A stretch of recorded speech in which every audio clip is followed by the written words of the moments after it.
O medicamento divino contra a impureza sexual. Parte 02, dia 24 de janeiro de 2025. Escolheram homens para vos enviar com os nossos amados Barnabé e Paulo, homens que arriscaram suas vidas pelo nome de nosso Senhor Jesus Cristo.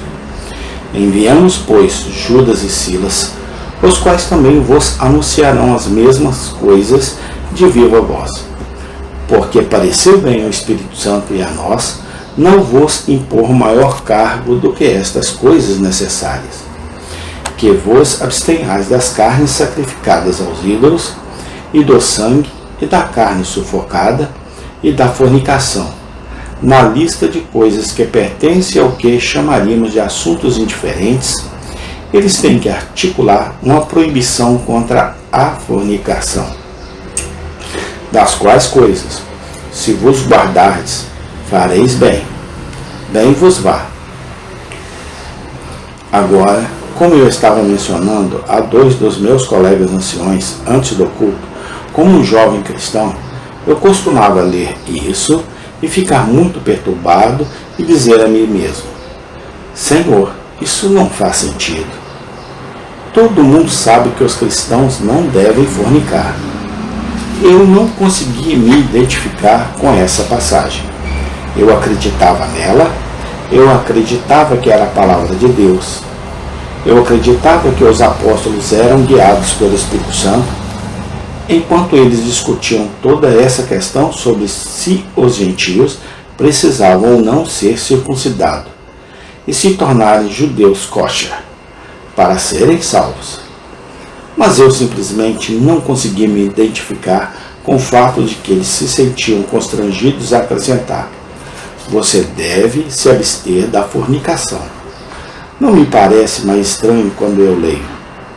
Não parece mais estranho porque, de forma trágica, o clima da nossa chamada civilização ocidental afundou a níveis somente comparáveis a algumas dessas sociedades contra as quais Deus estava alertando seu antigo povo da aliança em muitas dessas proibições com relação a algumas das formas mais básicas de impureza e impureza sexual. As coisas que Paulo listou em Romanos 1 e as coisas que os apóstolos tiveram que abordar explicitamente em 1 Coríntios 5 e 6, 1 Tessalonicenses 4, Hebreus 13, Romanos 13, 1 Pedro 2.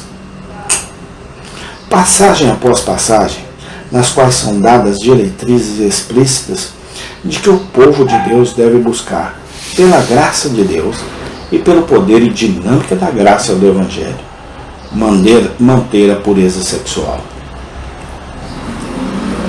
Mas já que, como parte dessa sociedade que está mergulhada no neopaganismo e na apostasia religiosa, chegamos aos dias em que a atmosfera ao nosso redor goteja impureza e impureza, e já que Deus diz que não devemos nos conformar com esta era, não devemos deixar o mundo nos espremer em seu molde, mas devemos ser transformados pela renovação de nossas mentes, para que possamos provar qual é a boa, aceitável e perfeita vontade de Deus.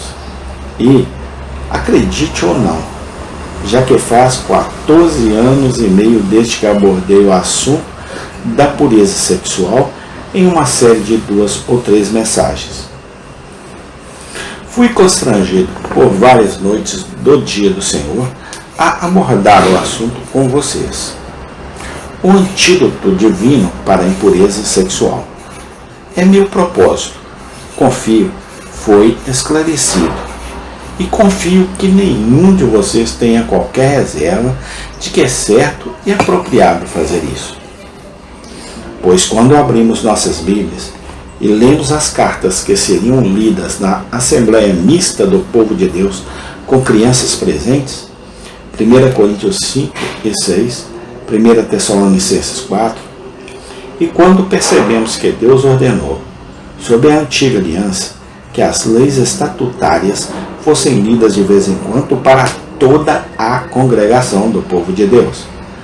Confio que nenhum de nós tem um tipo de meticulosidade carnal que nos faz sentir desconfortáveis quando esses assuntos são abordados de uma maneira bíblica, rigorosa e que honra a Deus. Agora, no curso do nosso estudo, veremos 1 Coríntios 6 e 1 Tessalonicenses 4 como duas das principais passagens. Mas antes de chegar a essas passagens e as ricas instruções que elas contêm, no que estou chamando de antídoto divino para a impureza sexual, quero que voltemos e olhemos para o contexto maior em que essas palavras específicas de instrução chegam até nós. Aqueles de vocês que estavam conosco quando comecei a pregar sobre 1 Pedro 3 se lembrarão. Eu confio que antes de expor os papéis específicos de homem e mulher, maridos e esposas, recuamos e olhamos para toda a questão dos papéis conjugais à luz das doutrinas bíblicas da criação, queda e redenção. E em um sentido muito real, é isso que quero fazer com o assunto do antídoto divino para a impureza sexual.